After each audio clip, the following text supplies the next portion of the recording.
Hello student, let us discuss the next topic of research aptitude which is hypothesis. आज हम दूसरा एक नया टॉपिक डिस्कस करेंगे अनुसंधान का, जिसको हम कहते हैं हाइपोथेसिस या परिकल्पना. व्हाट इज हाइपोथेसिस या परिकल्पना, किसको कहते हैं? Let us understand the meaning of hypothesis first with an example. Imagine you have a test tomorrow. आप imagine कीजिए कि कल आपको imagine करना है कि कल आपको किसी examination में जाना है या कल आपका कोई paper है. You stay out late and see a movie with friends. आपने देर रात तक आपने पार्टी किया है या आपको देर रात तक आप अपने फ्रेंड्स के साथ मूवीज देखने में बिजी थे. मीन्स कल आपका पेपर है, एग्जामिनेशन है और आपने आज एक दिन पहले कोई भी एग्जामिनेशन से रिलेटेड स्टडी नहीं किया है. मीन्स आपने पूरा टाइम बाहर बिताया मूवीज पार्टी में या आपने कोई भी स्टडी नहीं किया. You know that when you study the night before examination you get good grades और स्कोर. मीन अगर हम एग्जाम से एक रात पहले या एक दिन पहले स्टडी करते हैं तो हमारा स्कोर या जो भी ग्रेड है या जो भी एग्जामिनेशन में हमें मार्क्स मिलेंगे वो बेटर होंगे. किसके कंपैरिजन में? अगर हम एक दिन पहले स्टडी नहीं करते तो. What do you think will happen on tomorrow's test? आप क्या सोचते हैं कि कल आपके टेस्ट में क्या होगा? I use the word What will happen? क्या होगा? आप क्या सोचते हैं? What you assume? आप क्या धारणा बना रहे हैं या आप क्या assume कर रहे हैं कि कल आपके टेस्ट का रिजल्ट क्या हो सकता है. So, when you answer this question, you have framed a hypothesis. जो भी आप assume कर रहे हैं, keep it in mind, अभी आपने टेस्ट नहीं दिया. आपको टेस्ट से पहले पूछा जा रहा है कि आपने आज रात भर कोई पढ़ाई नहीं करी, आप बिजी थे लेट नाइट मूवी देखने में या फ्रेंड्स के साथ पार्टीज में या किसी भी एक्टिविटीज में. तो आपका कल जो पेपर होगा उसका रिजल्ट कैसे होगा या आपका कितना ग्रेड या स्कोर हो सकता है, आपसे ये क्वेश्चन पूछा गया. So a hypothesis is that assume statement which is specific and testable. So जो आपने उसका सोल्यूशन दिया, हो सकता है आप ये बोलें that is if not studying lower test performance and I do not study then I will get a lower grade on the test. Means if not studying lower test performance, अगर आप एक रात पहले नहीं पढ़ रहे हो या एक दिन पहले आप एग्जामिनेशन से नहीं पढ़ रहे हो तो आपका जो परफॉर्मेंस है वो लो लेवल पे जाएगा. And I do not study, और मैंने पढ़ाई नहीं करी है एक रात पहले, then I will get a low grade on the test. Means आपका जो स्कोर है एग्जामिनेशन में वो कम आएगा, लो आएगा कंपैरिजन में. किसके?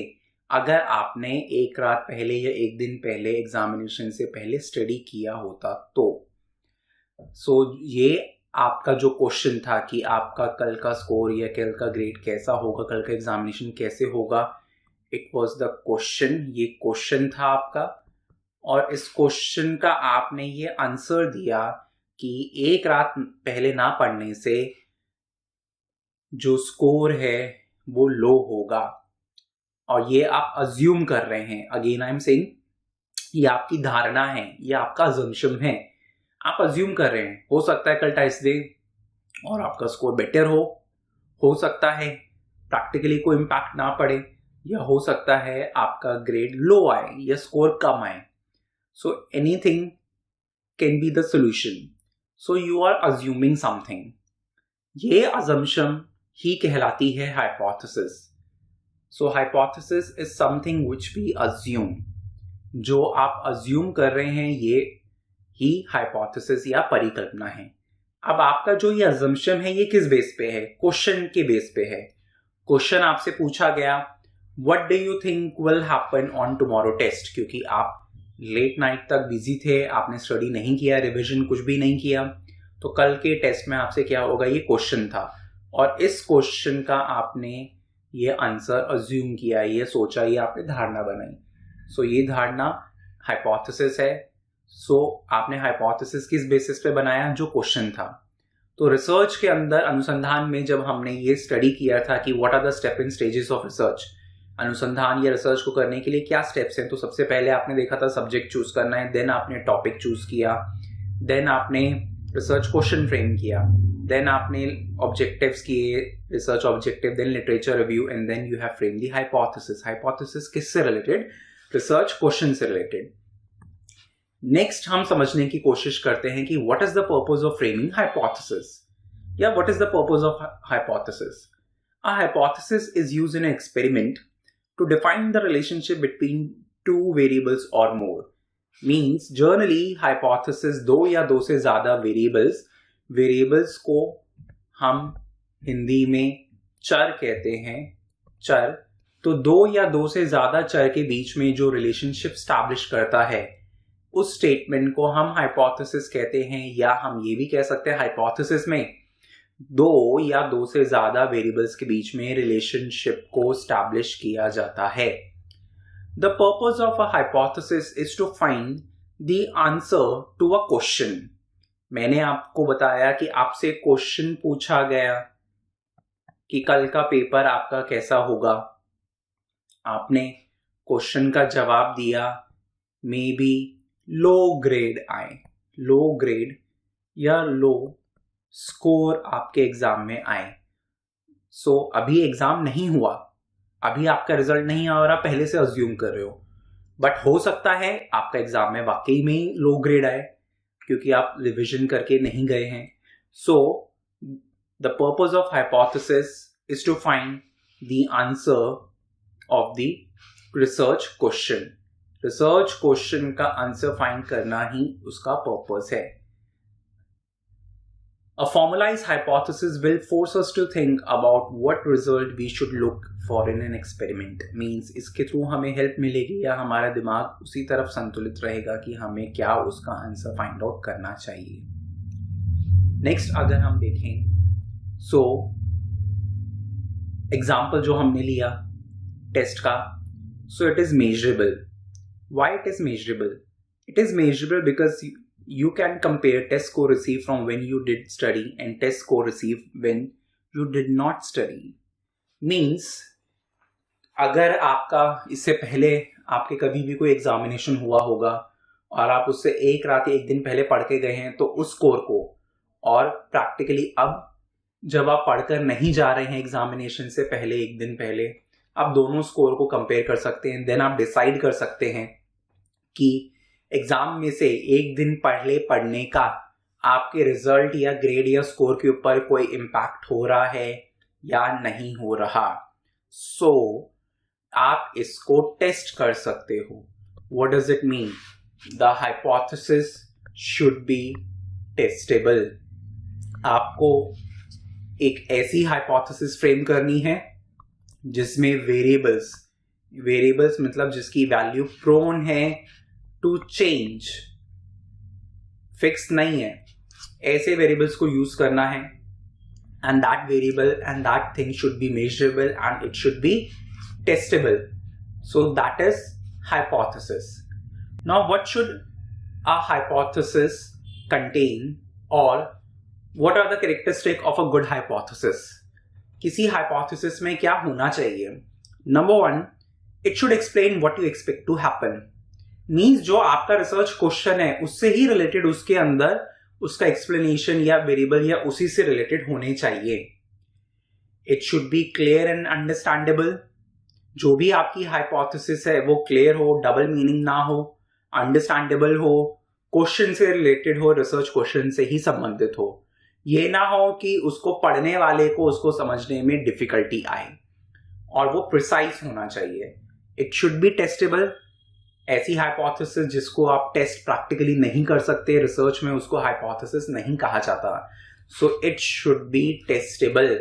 जिसकी आप जांच करने में असमर्थ हो वो हाइपोथेसिस नहीं कहलाएगा। अदरवाइज आप कैसे प्रूव करोगे कि आपकी कौन सी हाइपोथेसिस या परिकल्पना सही है और कौन सी गलत? इट कैन बी और it should be measurable. It may and may not contain independent and dependent variable. इसके अंदर कोई भी डिपेंडेंट आश्रित, इंडिपेंडेंट अनाश्रित चर या वेरिएबल हो सकता है. हो सकता है कि इसमें जो वेरिएबल हैं वो डिपेंडेंट हो और ना हो. मैंडेटरी नहीं है कि उसके अंदर हमेशा कॉज एंड इफेक्ट या डिपेंडेंट इंडिपेंडेंट वेरिएबल का रिलेशनशिप एग्जिस्ट हो. It may be true and may be false. It is not mandatory that whatever you are assuming will be always true or always right. ये जरूरी है ही नहीं. जो भी आप रिसर्च क्वेश्चन फ्रेम कर रहे हैं और डेटा को कलेक्ट करने से पहले जो आप हाइपोथेसिस बना रहे हैं, जी हाँ, हमेशा हाइपोथेसिस का फॉर्मेशन रिसर्च के अंदर डेटा कलेक्शन से पहले किया जाता है. इसके बारे में हम ऑलरेडी स्टेप इन स्टेजेस के अंदर डिस्कस कर चुके हैं. सो हाइपोथेसिस फ्रेमिंग हमेशा रिसर्च डिजाइन से पहले किया जा रहा है या रिसर्च डेटा कलेक्शन करने से पहले किया जा रहा है. तो आप कैसे सोच सकते हैं कि जो आप सोच रहे हैं वो हर बार सही ही होगा? हो सकता है आपने जो सोचा कि कल एग्जाम है और एक रात पहले या एक दिन पहले आपने बिल्कुल भी तैयारी नहीं की है, कोई स्टडी नहीं किया और आपने टाइम पास किया है, आपने मूवीज देखा, अपने फ्रेंड के साथ चिट चैट किया है, पार्टी किया है और उसकी वजह से कल आपका एग्जाम का रिजल्ट गंदा जाएगा. हो सकता है सही हो सकता है ना हो सकता है आप ये धारणा या ये सोच रहे हैं कि कोई इम्पैक्ट नहीं होगा मेरे एक दिन ना पढ़ने से, क्योंकि उससे पहले तो मैंने अच्छे से स्टडी किया है. तो हो सकता है ये धारणा भी या ये हाइपोथेसिस या ये अजम्पशन भी सही हो या गलत हो सकता है आपकी ये धारणा या ये हाइपोथेसिस है या ये परिकल्पना है कि कल पेपर है और आज मैंने बिल्कुल भी स्टडी नहीं किया तो इसका मेरे ऊपर नेगेटिव इम्पैक्ट होगा या मेरा स्कोर खराब होगा. तो ये सही भी हो सकता है और गलत भी. So it can be true, it can be false. 7th जो नेक्स्ट है, it can be the tentative solution of the research question. जो भी आप सोच रहे हो सकता है आपकी फाइंडिंग, आपकी जो अजम्पशन उससे मेल खाएं, आपका रिजल्ट उसी को सपोर्ट करे. सो it can be the solution of the research question जो आपने रिसर्च के सेकेंड स्टेप में फ्रेम किया था. सेकेंड स्टेप है रिसर्च का फ्रेमिंग द रिसर्च क्वेश्चन. तो हो सकता है जो आपने क्वेश्चन से सोच समझकर ये क्वेश्चन को देखकर जो आपने सोल्यूशन फाइंड आउट किया है या आपने हाइपोथेसिस फ्रेम किया है ये उसका सोल्यूशन हो. So it can be the tentative solution of a research question. Next अगर हम देखें, so next is how to develop a hypothesis. Another important aspect of hypothesis is that it should be based on research. As again and again I am saying you, it should be based on the research question. जो question है उसी से संबंधित आपकी hypothesis होनी चाहिए. सो a hypothesis should be based on research. जो research question पूछा है या बनाया है उसी से रिलेटेड. ये ना हो क्वेश्चन कुछ और है और आप बना कुछ और रहे हैं. Remember that the purpose of a hypothesis is to find the answer to a question. आपका जो मेन मकसद है हाइपोथेसिस को फ्रेम करने का वो आंसर फाइंड आउट करना है. सो हमें उसी तरीके से हाइपोथेसिस फ्रेम करनी चाहिए. जैसे फॉर एग्जांपल अगर हम एक और देखें, अगर हमारा ये क्वेश्चन है, ये रिसर्च क्वेश्चन है, medicines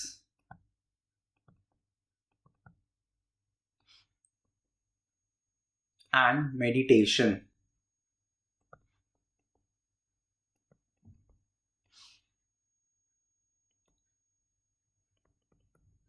Which among these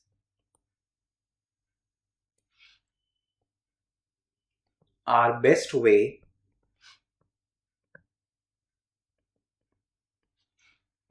to treat depression?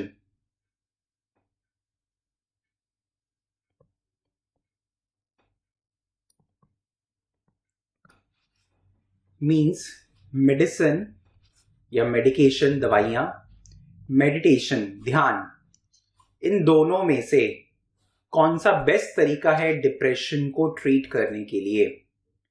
सो इसमें हमने बोला हाइपोथेसिस में वेरिएबल या चर होने चाहिए, तो इस क्वेश्चन में आपके पास दो चर हैं, एक है मेडिसिन्स और दूसरा है meditation. These are two variables.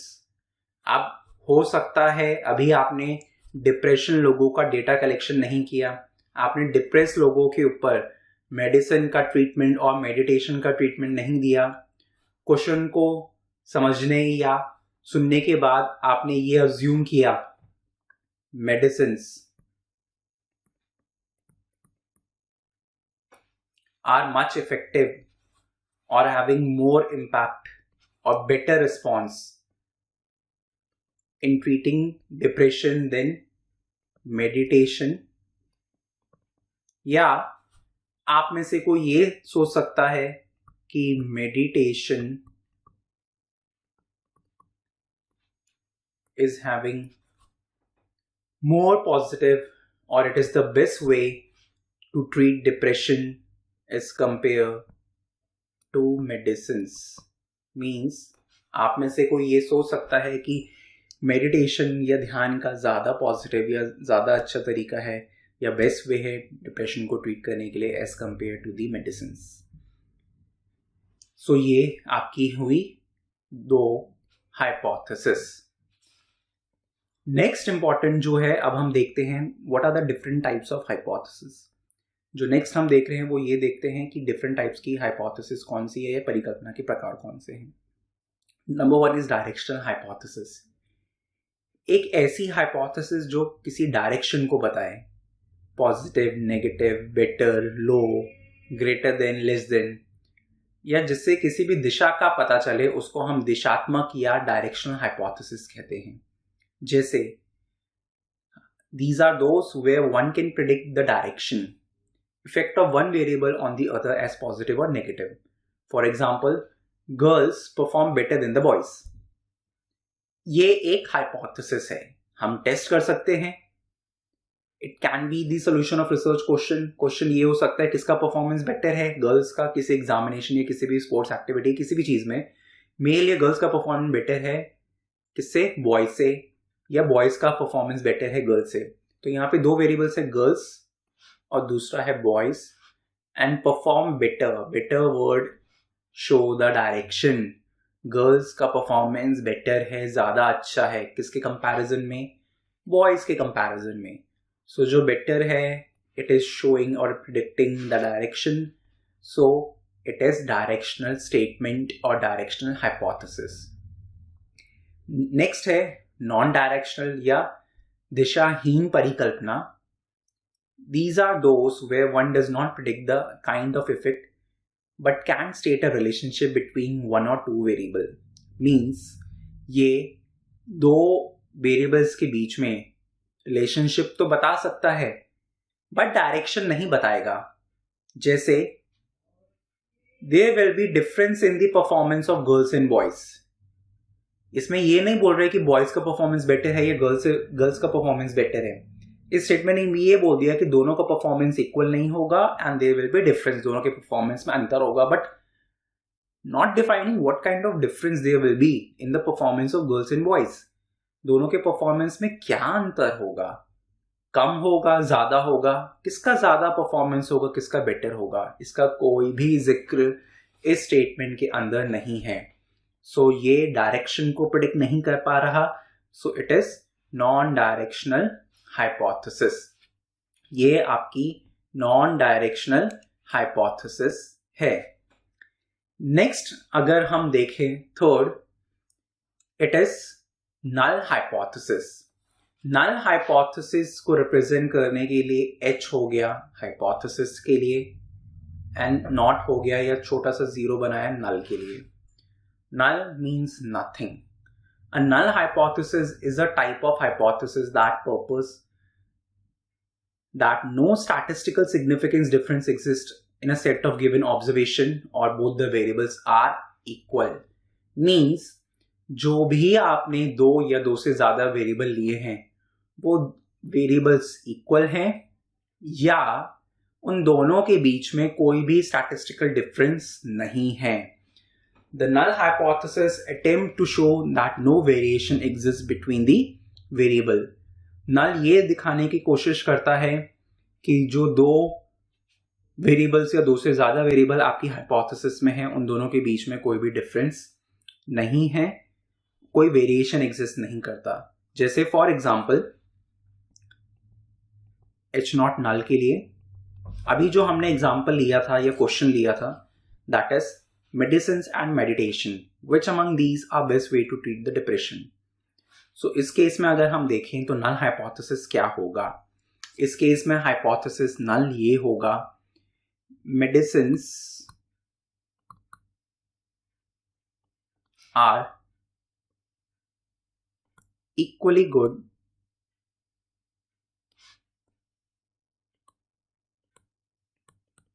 in treating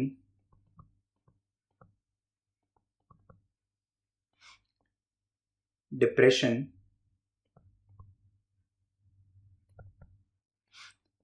as meditation is। Means medicine उतनी ही अच्छी है जितना मेडिटेशन है डिप्रेशन को ट्रीट करने के लिए, या आप ये भी लिख सकते हैं कि मेडिसिन का इक्वल इम्पैक्ट होगा मेडिटेशन के बराबर डिप्रेशन को ट्रीट करने के लिए, और effect of medicines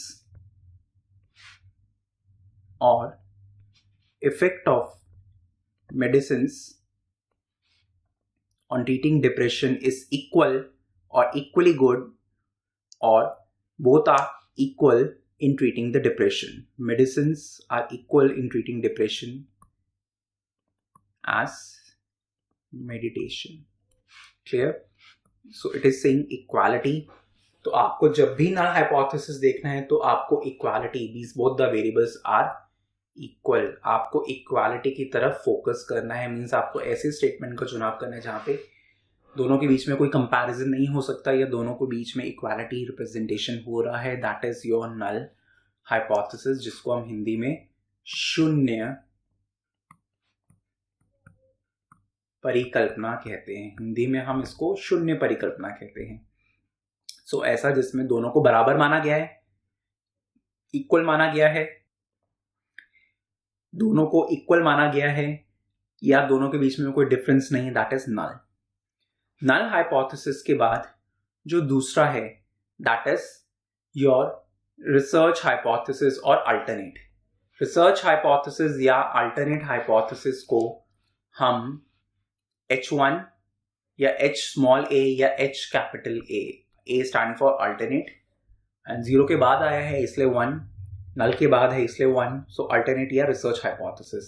it is simple, it is opposite of null hypothesis. किसी भी नल हाइपोथेसिस का जो अपोजिट होता है उसको हम रिसर्च हाइपोथेसिस कहते हैं। नल हाइपोथेसिस में आपने ये बोला था कि जितना इम्पैक्ट मेडिसिन का है उतना ही मेडिटेशन का है, या जितना इम्पैक्ट डिप्रेशन को ट्रीट करने के लिए ये जितना अच्छी मेडिसिन है उतना ही इक्वली गुड मेडिटेशन भी है। तो इस केस में आपका अल्टरनेट या रिसर्च हाइपोथेसिस क्या बनेगा, देखते हैं। H1 स्टैंड फॉर रिसर्च या अल्टरनेट के लिए H कैपिटल A हमने लिया। इसमें ये हुआ मेडिसिन्स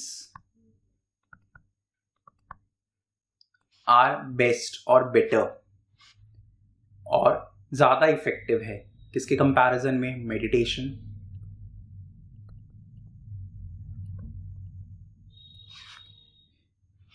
या मेडिटेशन ज्यादा इफेक्टिव है मेडिसिन के कंपैरिजन में। मीन्स मेडिटेशन बेटर है to treat the depression as compare to the medicine. So null का अपोजिट, नल में आपने बोला था इक्वल, दोनों इक्वल हैं। यहां पे हमने बोला इक्वल नहीं है, बेटर है। This is better, medicine are better than meditation, और meditation is better than medicine. So this is your research hypothesis.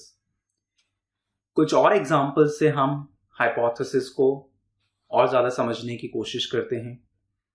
जैसे for example null hypothesis, undertaking seminar classes has no effect on students' performance। Seminar classes attend करने का students के performance के ऊपर कोई भी effect, positive negative, कोई भी उनके परफॉर्मेंस के ऊपर कोई भी सेमिनार क्लासेस अटेंड करने का कोई भी फायदा या बेनिफिट उनको परफॉर्मेंस इंक्रीज करने में नहीं है. This is your null. तो यहाँ पे किसका जिक्र हुआ? Has no effect. No means negative. Clear?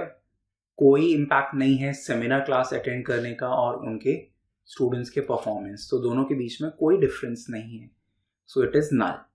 What is alternate? It is showing undertaking seminar classes has positive effect on the student performance. Seminar classes attend करने का positive effect होगा students के ऊपर. So it is telling the direction. So it is alternate or research hypothesis.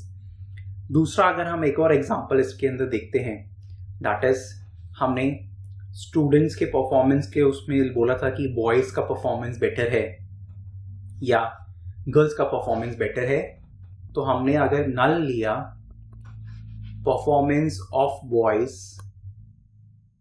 Is equally good that of girls, means academic जो performance है male student and female student का वो equal है. That is null hypothesis. Research hypothesis या alternate hypothesis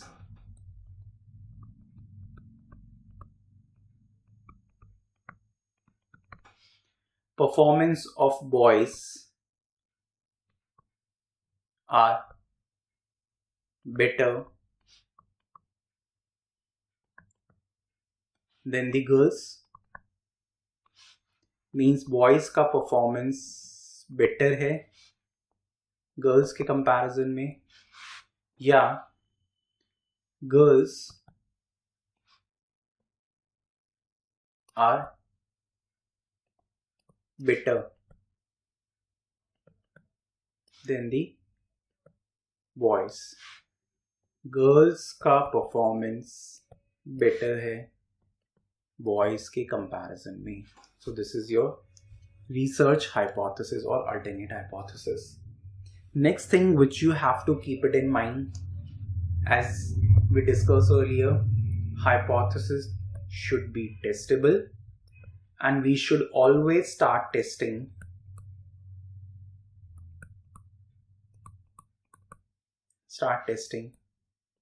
with null hypothesis. हमें हमेशा null hypothesis से ही testing start करनी चाहिए. नेक्स्ट, जब हम डेटा कलेक्ट करेंगे उसके बाद हाइपोथेसिस टेस्टिंग करेंगे तो उसमें एक सिंपल सा रूल है. रूल ये कहता है कि अगर आपके फाइंडिंग में नल हाइपोथेसिस, ध्यान रखिएगा H not stand for null, null hypothesis true है या वैलिड है या सही है, करेक्ट है, तो यू शुड एक्सेप्ट इट. आपको क्या करना पड़ेगा? एक्सेप्ट करना पड़ेगा नल हाइपोथेसिस को, क्योंकि वो सही आया है. और जो बचा हुआ जो दूसरी हाइपोथेसिस है रिसर्च या अल्टरनेट, उसको वो गलत होगी तो वो रिजेक्ट. जैसे अगर आप इसमें ये सही साबित हो गया कि मेडिसिन का इक्वल इम्पैक्ट है डिप्रेशन को ट्रीट करने के लिए मेडिटेशन में, या जो बॉयज का परफॉर्मेंस है उतना ही इक्वली गुड परफॉर्मेंस गर्ल्स का है, ये सही साबित हो गया, तो आप इसको एक्सेप्ट करेंगे. अब आप ये नहीं कह सकते कि मेडिसिन का ज़्यादा है या मेडिटेशन का ज़्यादा है या गर्ल्स का परफॉर्मेंस ज़्यादा है या बॉयज़ का परफॉर्मेंस ज़्यादा है. सो अब आप उसको नहीं कह सकते, तो आपको रिसर्च हाइपोथेसिस को रिजेक्ट करना होगा. या नल अगर फॉल्स है या इनवैलिड है तो आप उसको रिजेक्ट कीजिए क्योंकि वो गलत है. और जो बचा हुआ है रिसर्च हाइपोथेसिस, उसको आपको क्या करना पड़ेगा? एक्सेप्ट. सो सिंपल सा रूल है, जो सही है आप उसको एक्सेप्ट कीजिए और जो गलत है उसको रिजेक्ट कीजिए. अगर एक सही है तो दूसरा गलत, और एक गलत स्टेटमेंट है तो दूसरा सही ही होगा. सो सही को एक्सेप्ट करना और गलत को रिजेक्ट करना. अब इस बेसिस में कई बार टाइप्स ऑफ एरर के ऊपर क्वेश्चंस पूछे जाते हैं. टाइप्स ऑफ एरर का अगर हम देखें तो इसमें 4 डिफरेंट कंडीशंस बनती हैं.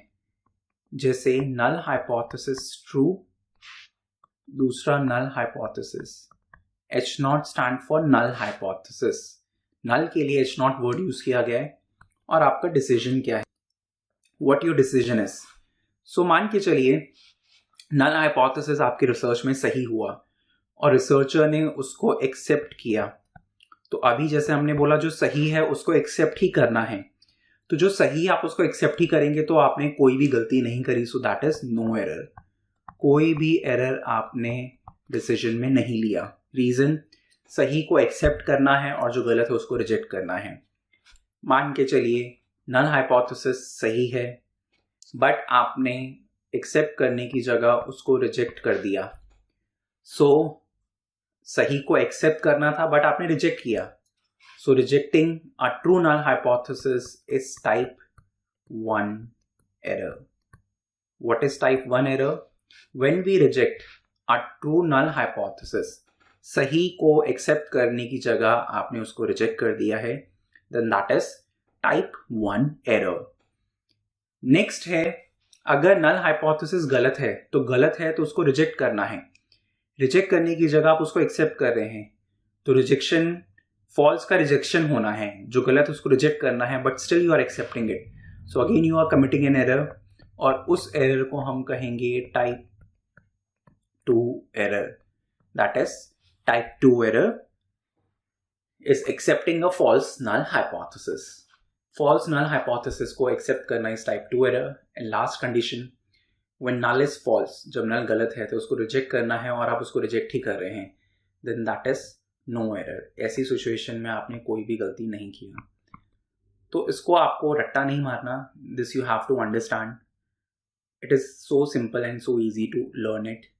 If something is true, it should be accepted. And if something is false, it should be rejected. जो सही है आप उसको एक्सेप्ट कीजिए और जो गलत है उसको खारिज रिजेक्ट कीजिए। नल सही है एक्सेप्ट किया तो क्या गलती की, नल गलत है उसको रिजेक्ट कर दिया तो क्या गलती की। नल सही था बट स्टिल आपने उसको रिजेक्ट किया, that is type 1। And null जो गलत था उसको स्टिल एक्सेप्ट किया, दैट इज टाइप 2। इसको इस चार्ट के थ्रू भी हम समझ सकते हैं, नल हाइपोथेसिस या तो सही होगा या गलत होगा, दो ही चीज हो सकती है। टेस्ट अगर रिजेक्ट नहीं कर रहा मतलब नल सही है, ट्रू है, नल ट्रू है, तो जो ट्रू नल है विच इज ट्रू, देन आपने उसको रिजेक्ट ना कर करेक्ट डिसीजन लिया, और नल रिजेक्ट करने के लिए है और जबकि सही है, then that is type 1। Next है, नल गलत है, रिजेक्ट नहीं कर रहा है, गलत है तो भी रिजेक्ट नहीं कर रहे, then that is type 2। And null गलत है और आप उसको रिजेक्ट कर रहे हो, then that is correct decision. गलत है, रिजेक्ट नहीं कर रहे, जबकि रिजेक्ट करना चाहिए टाइप 2। नल गलत है, रिजेक्ट करना चाहिए, रिजेक्ट कर रहे हैं, नो एरर और करेक्ट डिसीजन। नल सही है और आप उसको एक्सेप्ट कर रहे हो, देन दैट इज करेक्ट। नल सही है, ट्रू है, आप उसको एक्सेप्ट ना करके रिजेक्ट करें, then that is type 2 error. So student, this was a short lecture और a short briefing on the types of hypothesis. अब एग्जाम में आप में से इसमें से किस टाइप के आपसे क्वेश्चंस पूछ सकते हैं। नंबर 1, सबसे पहले अगर हम देखें तो हाइपोथेसिस के इसमें आपका जो मीनिंग हो गया उसके ऊपर स्टेटमेंट बेस्ड हो गया, हाइपोथेसिस किसको कहते हैं। उसके बाद पर्पस ऑफ हाइपोथेसिस जो सेकेंड है। थर्ड हो गया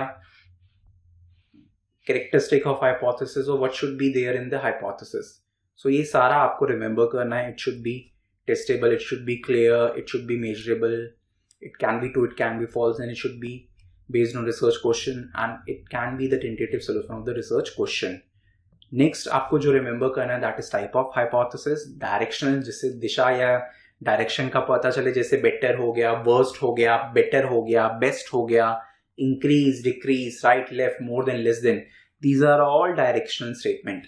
जिससे कोई दिशा का ना या डायरेक्शन का ना पता चले, दैट इज नॉन डायरेक्शनल।